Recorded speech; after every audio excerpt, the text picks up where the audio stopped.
Evet, bugün çok değerli kardeşim geldi Bursa Kestel'den. Var ya, çıtayla evlendi ha. Endonezya'dan.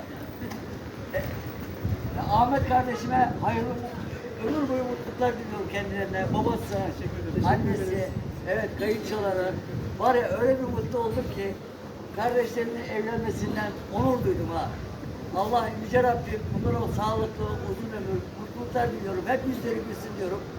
Buradan İznik'ten tüm kardeş Endonezya halkına, Malezya'ya, Pakistan'a, Zingabad, Pakistan, Endonezya, Malezya, Zingabad.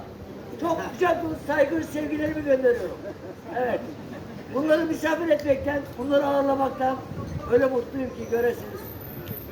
Evet, biz Türkler misafirperver, güler yüzlü, mütevazi, alçak gönüllü insanlarız.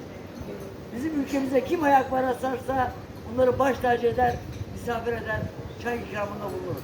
Evet, tüm dünyada Türk milletini seven bütün milletlere kucak dolusu Türkiye'den saygı sevgilerimle. Allah'a emanet olun.